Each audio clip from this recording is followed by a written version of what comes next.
নমস্কার। বাংলা গল্পঘরের সমস্ত শ্রোতা বন্ধুদের স্বাগত জানিয়ে আজকের গল্প পাঠ শুরু করতে চলেছি। আজ আপনাদের যে গল্পটি পাঠ করে শোনাতে চলেছি আশা করি খুব ভালো লাগবে। তাহলে প্রথম থেকে শেষ পর্যন্ত শুনতে থাকুন। শুরু করছি আজকের গল্প পাঠ। বিভূতিভূষণ বন্দ্যোপাধ্যায়ের লেখা দৈবাত। গিরিন ঘোষের আড়ত বন্ধ হয় রাত ৯টায়। সারা দিন খাতা লেখা, ভালো লাগে এ কাজ। কখন খাইয়া দাইয়া বাড়ি হইতে সে বাহির হইয়াছে। ছোট ছেলেটির অসুখ, বিনয় ডাক্তারকে ডাকার কথা, গিয়াছিল কিনা কে জানে। ২ টাকা ভিজিট খরচ, তাছাড়া হয়তো ঔষধ আনিতে বলিবে ডাক্তারখানা হইতে। ঔষধের দামও পড়িবে টাকা ২। কালীচৌধুরী বিরক্তির সঙ্গে আড়ত বন্ধ করিল, দরজায় চাবি লাগাইয়া দিল। একজন খরিদ্দার বসিয়া বসিয়া ঢুলিতেছিল দাওয়ায়। তাহাকে ডাকিয়া বলিল, ওগো কর্তা, আজ তোমার দর ঠিক হবে না, আজ যাও, রাত হয়েছে। কাল সকালে এসে ঘোষ মশায়ের সঙ্গে কথা বলো। ভাঙা সাইকেলটির চাবি খুলিয়া রাস্তায় বাহির করিয়া চড়িয়া বসিল। ফুটফুটে জ্যোৎস্না রাত, একটু একটু হাওয়া বহিতেছে মাঝে মাঝে।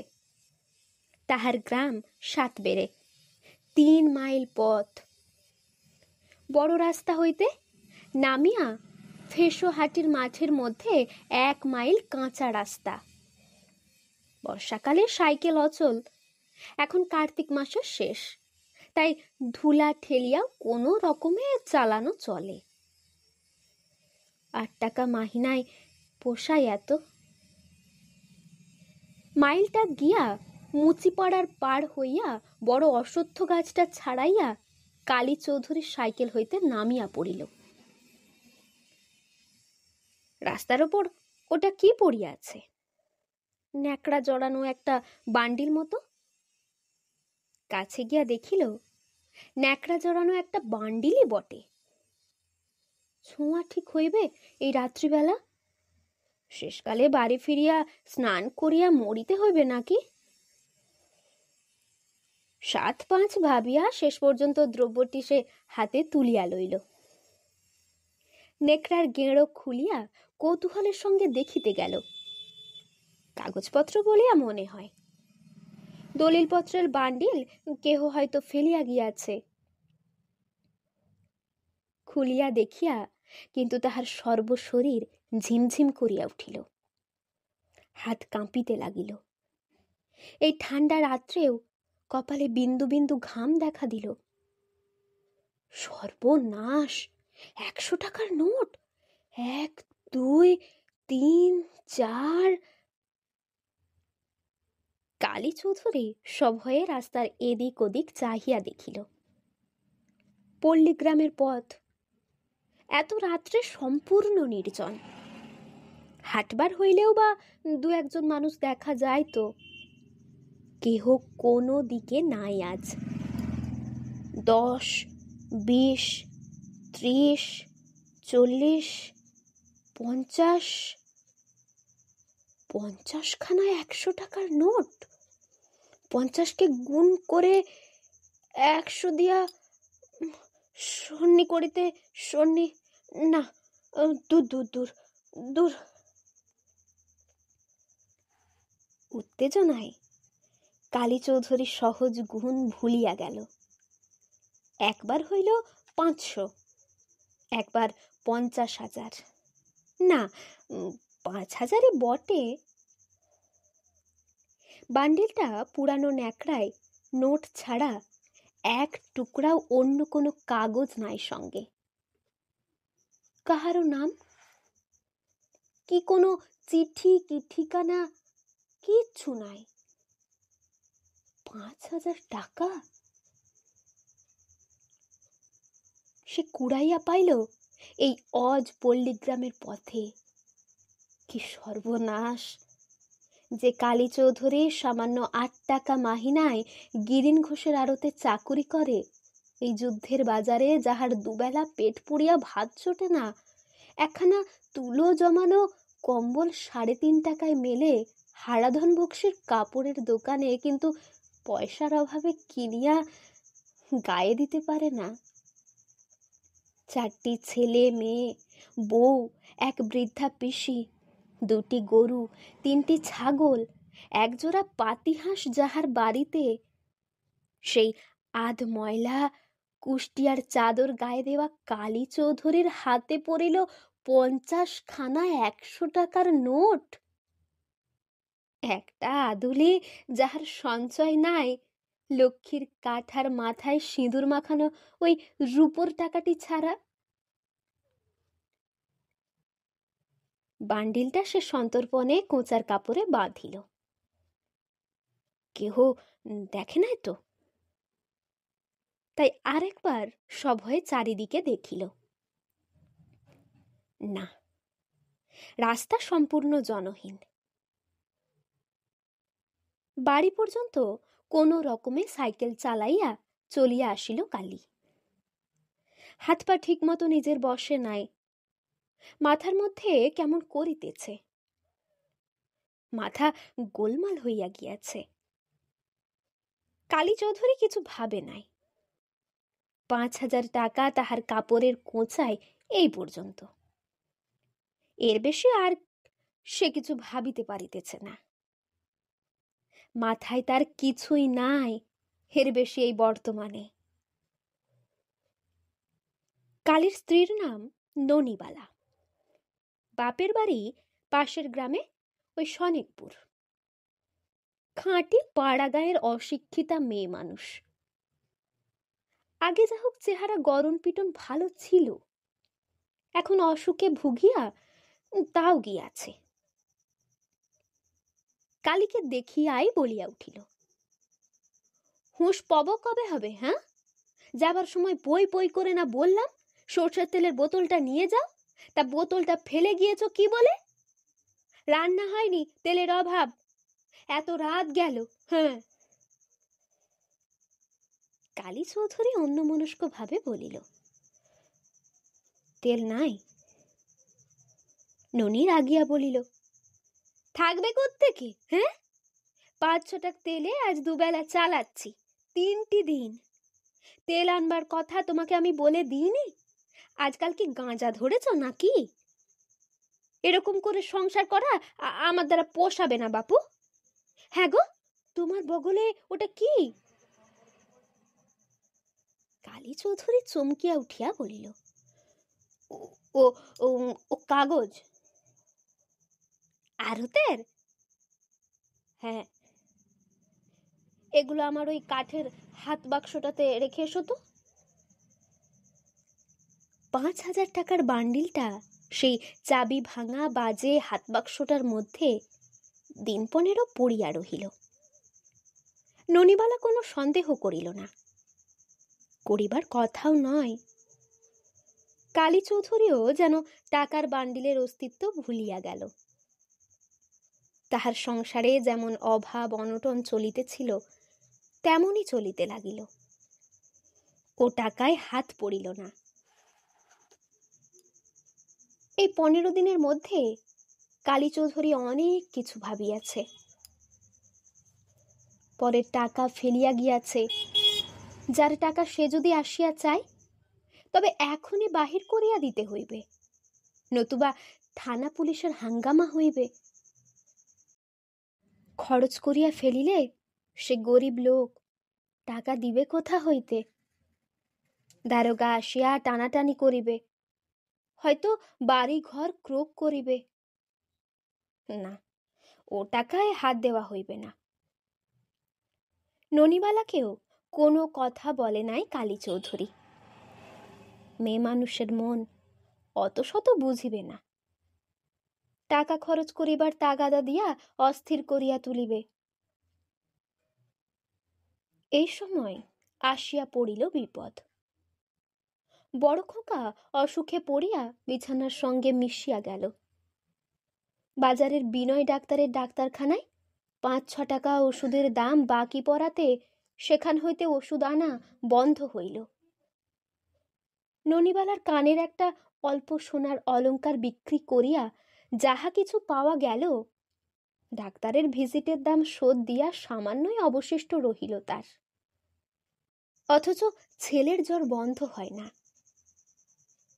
এ অবস্থায় ননিবালা একদিন কাঁদিয়া পড়িল স্বামীর কাছে। ছেলেকে যে করি হোক বাঁচাইতে হইবে, জমি জমা সামান্য যাহা কিছু আছে বিক্রি করিয়া ডাক্তার দেখানো হোক। কালী বলিল, আছে তো মোটে 2 বিঘে ধানের জমি। ওগো, ধানের জমি যাই যাকগে, ভিক্ষে করে খাবো, তুমি আমার খোকাকে বাঁচাও। তাহাই হইল শেষ পর্যন্ত। খোকাও বাঁচিল না, ধানের জমিও গেল। ননিবালা পুত্রশোকে ভাঙিয়া পড়িল। অনাহার শীর্ণ শরীরে ঢুকিল জোর ম্যালেরিয়া। চিকিৎসাপত্র চলে না, পথ্য জুটানো দুষ্কর। কালী চৌধুরী একদিন 7-5 ভাবিতে ভাবিতে নোটের বান্ডিল খুলিয়া ফেলিল। 1, 2, 3 করিয়া গুনিল। 5,000 টাকা ঠিক আছে। এ তহবিল হইতে আপাতত কিছু ধার লইলে কেমন হয়, কিন্তু শোধ হইবে কেমন করিয়া? 10-20 টাকা লইলে মাহিনার টাকা হইতে শোধ দিবার তো কোনো উপায় নাই। পুলিশ যখন আসিয়া বাড়ি ঘেরাও করিয়া ফেলিয়া টাকা চাহিবে তখন? সেদিন ননিবালা অনেক রাত্রে স্বামীকে ডাকিয়া বলিল, হ্যাঁ গো, খোকা আমার কতদিন গিয়াছে? কালী চৌধুরী স্ত্রীর মাথায় হাত বুলাইতে বুলাইতে বলিল, কেন? সে কথা কেন এখন? ও কথা বলে না। বলো না গো। তা 2 মাস। তাকে কোথায় দিয়েছিলে? ওই নদীর ধারে জামতলা শ্মশানে। তুমি ঘুমাও। না, শোনো, তার ছিটের জামাটা গায়ে ছিল। সে কথা কেন এখন? তুমি ঘুমাও। বলো না। ছিল। আমি জানি। শোনো বলি। কি? খোকা এই জানালায় দাঁড়িয়েছিল সেই ছিটের জামাটা গায়ে দিয়ে সন্ধেবেলা। ওসব কিছু না, তুমি ঘুমাও। আমি দেখলাম যে। ও কিছু না। খোকা আমায় ডাকছে, সে কি একটা বলছে, আমি বুঝতে পারছি নে। আহ, ঘুমাও না চুপটি করে, ওসব চোখের ভুল। ননিবালা আর কোনো কথা বলিল না। কালী চৌধুরী ঠিক করিল, কাল সকালে নোটের বান্ডিল হইতে 10টা টাকা বাহির করিয়া খরচ করিবে। নোট পাইয়াছে আর 4 মাস। কেহ খোঁজ করে না এ পর্যন্ত, বোধহয় কেহ খোঁজ করিবেও না। পরদিন সকালে উঠিয়া কালী চৌধুরী বিমল ডাক্তারের ডাক্তারখানায় যাইবে। স্নান করিয়া আসিয়া নোটের বান্ডিল খুলিবে এমন সময় সাইকেল চড়িয়া একজন অপরিচিত লোক উঠানে আসিয়া সাইকেল হইতে নামিল। কালী দাওয়া হইতে জিজ্ঞাসা করিল, কাকে চান? লোকটা বলিল, এই কি কালীনাথ চৌধুরীর বাড়ি? হ্যাঁ, কেন? আগন্তুক আসিয়া দাওয়ার ওপর উঠিল, নিচু স্বরে বলিল, আপনি টাকা পেয়েছিলেন কুড়িয়ে? সে আমার টাকা। কালী চৌধুরীর বুকের মধ্যে তখন ঢিপ ঢিপ করিয়া উঠিল। সে আগন্তুকের মুখের দিকে চাহিয়া বলিল, আপনার টাকা? হ্যাঁ, সে আমার টাকা। আপনি বনগাঁয়ের মতিপালের আড়তে বলেছিলেন টাকা কুড়িয়ে পেয়েছেন, যার টাকা সে এসে যেন নিয়ে যায়। হ্যাঁ, তা বলে এসেছিলাম, কিন্তু আপনার টাকা তা কি করে জানব? কিভাবে হারালেন টাকা আপনি? পাট বেচে যাবার সময় গেঁজে থেকে পড়ে গিয়েছিল।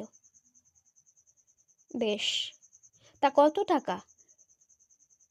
লোকটা ভাবিয়া বলিল, 3,000। কালী চৌধুরী নিঃশ্বাস ফেলিয়া বলিল, আগে না। আচ্ছা বলছি, 2,000। আগে না, ও আপনার টাকা নয়। কিসে বাঁধা ছিল? ইয়ে, গেঁজেতে।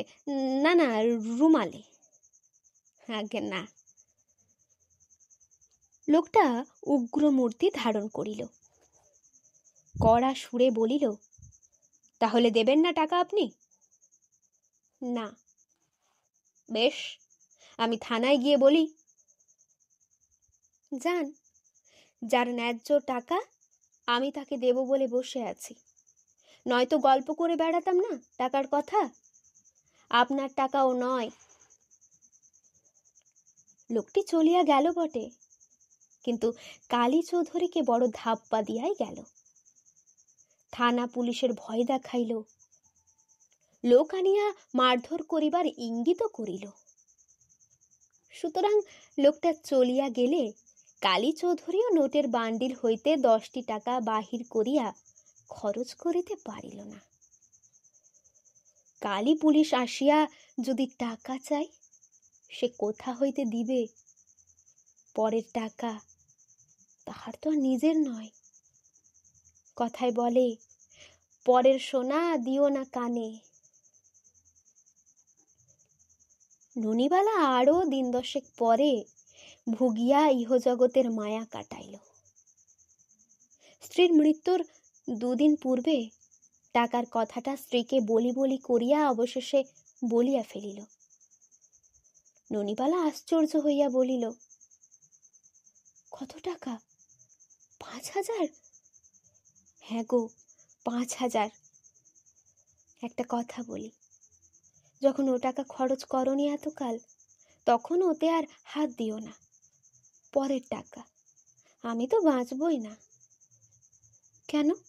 তুমি খুব বাঁচবে, খুব বাঁচবে। ওগো, আমি বাঁচব না, খোকা আমায় ডেকেছে। স্ত্রীর মৃত্যুর পরে ছোট ছোট ছেলে মেয়ে 3টি বৃদ্ধা পিসির হাতেই মানুষ হইতেছিল, কিন্তু বৃদ্ধা শোকের ঘায়ে কাবু হইয়া পড়িয়াছিল। বুড়ি একদিন বলিল, কালী, তুই আবার বিয়ে কর। কেন পিসি? তোর এমন বয়সটা কি? তাছাড়া এই বুড়ো বয়সে এত বড় সংসার আমি দেখতে পারি? তুই বিয়ে কর। খেতে দেব কি করে বিয়ে করে? তুমি পাগল পিসি? ও আর হচ্ছে না, ছেলে মেয়েগুলো পর হয়ে যাবে। বৈশাখের প্রথমে বৃদ্ধা পিসি কোথা হইতে এক সম্বন্ধ জুটাইয়া আনিলেন। তাহারা বড় ঘরবাড়ি দেখিয়া গেল। তাহাদের মধ্যে একজন বলিল, মশাই, আপনি অনেক টাকা কুড়িয়ে পেয়েছেন, এ কথা সত্যি? হ্যাঁ, সত্যি। কত টাকা? তা বলবো না, তবে অনেক টাকা। কতদিন পেয়েছেন? তা প্রায় 1 বছর হতে চলল। কেউ আসেনি টাকা নিতে? আপনি তো অনেক জায়গায় বলেও রেখেছেন। মাঝে মাঝে লোক আসে, কিন্তু ঠিকমতো বলতে পারে না কত টাকা। কি অবস্থায় পাওয়া গিয়েছিল তাও বলতে পারে না। তাছাড়া তাদের টাকা নয়, মুখ দেখলেই তা বোঝা যায়, ওসব জুয়া চোর। টাকা খরচ করেননি তো মোটেই? স্ত্রীর অসুখের সময় সামান্য কিছু, সে আমি যে করেই হোক পুড়িয়ে দেব। ও টাকা আমার নয়, আমার স্ত্রী মৃত্যুর সময় বারণ করে গিয়েছে, ও থেকে খরচ করতে পরের টাকা গচ্ছিত আছে ভাবি। যার টাকা সে নিয়ে যাক। আপনি বড় সাধু লোক দেখছি। সাধু টাধু নই বাড়ুজ্জে মশাই, আগে খরচ করিনি পুলিশের ভয়ে। এখন খরচ করি না। আমার স্ত্রী মরবার সময়কার কথা, তাই সে আমায় বলে গিয়েছে যার টাকা তাকে ফিরিয়ে দিতে। কন্যাপক্ষ এসব শুনিয়ায় বিবাহের জন্য কোনো আগ্রহ দেখাইল না। ওই টাকা বাদ দিলে কালী চৌধুরী নিঃস্ব লোক, একে দোজবরে পাত্র, তাহাতে গরিব লোক। এমন পাত্রে মেয়ে দিবার আগ্রহ যদি তাদের না থাকে, নিতান্ত দোষ দেওয়া চলে না। একদিন পিসিমা বলিলেন, হ্যাঁ রে কালী, এসব কি কথা শুনছি? তুই নাকি অনেক টাকা পেয়েছিস? কালী বলিল, কে বললে? সকলেই বলছে বলছে অত টাকা হাতে থাকতে ছেলেটা বউটাকে মেরে ফেললো। হ্যাঁ রে, কথাটা সত্যি? হ্যাঁ পিসিমা, বলিয়া কুড়ানো টাকার কথা সেসব ব্যক্ত করিল। পিসিমাও শুনিয়া বলিলেন, বউ যখন বারণ করেছে তখন আর ওতে হাত দিতে হবে না এখন। এদিকে বছর ঘুরিয়া গেল, কিন্তু টাকা চাহিতে কোনো লোক আসিল না, বা থানা পুলিশের হাঙ্গামাও হইল না। দু একজন গায়ে পড়িয়া জিজ্ঞাসা করিতে আসিল, টাকাটা কোথায় আছে? কালী চৌধুরী বলিল, টাকা কি ঘরে রাখি? গিরিন ঘোষের আড়তে জমা আছে। একবার তার বাড়ি শীত হইয়া গেল। আরও 1 বছর ঘুরিয়া গেল। এই বছরে কালী চৌধুরীকে বিবাহ করিতে হইল পুনরায়। গরিব ঘরের মেয়ে। কন্যাপক্ষ কালীকে দরিদ্র জানিয়াই বিবাহ দিল, ও 5,000 টাকার কোনো কথাই উঠিল না। টাকার বান্ডিল সেই ভাঙা হাত বাক্সের মধ্যেই রহিল। নববধূ ক্রমশ 2টি ছেলে মেয়ের মা হইল। সেও জানিতে পারিল না টাকার কথা। বৃদ্ধা পিসিমাও ইতিমধ্যে স্বর্গে চলিয়া গেলেন। সুখে দুঃখে 11টি বছর কাটিয়া গিয়াছে। কালী চৌধুরীর মাথার চুলে পাক ধরিয়াছে।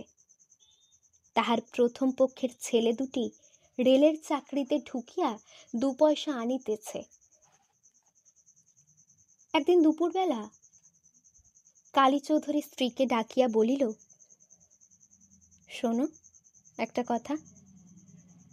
স্ত্রী বড়ি শুকাইতে দিয়া কাক তাড়াইতেছিল বাহিরের রোয়াকে। কাছে আসিয়া বলিল, কি? ওই হাত বাক্সটা নিয়ে এসো তো।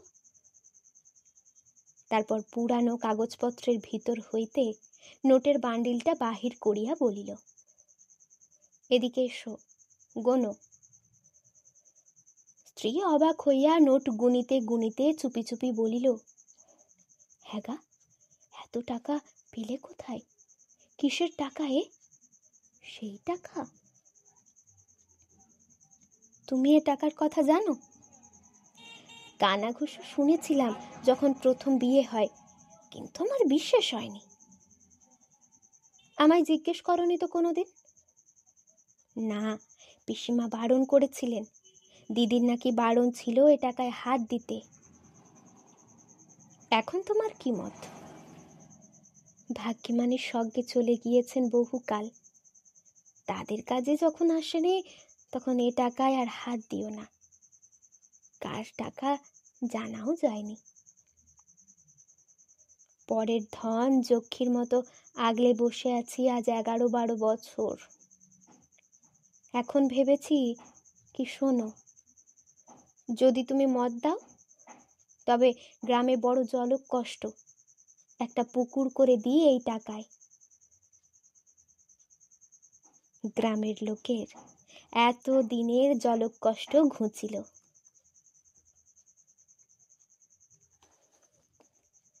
এতক্ষণ শুনছিলেন বিভূতিভূষণ বন্দ্যোপাধ্যায়ের লেখা দৈবাত গল্পটি। এই গল্পটি আপনাদের কেমন লাগলো তা আমাকে অবশ্যই কমেন্টের মাধ্যমে জানিয়ে দেবেন। যদি ভালো লাগে তাহলে লাইক এবং সাবস্ক্রাইব করে আমাদের পাশে অবশ্যই থাকবেন। আবার দেখা হবে পরের কোনো একটি গল্প নিয়ে। ততক্ষণ আপনারা ভালো থাকবেন, সুস্থ থাকবেন, সাবধানে থাকবেন। নমস্কার।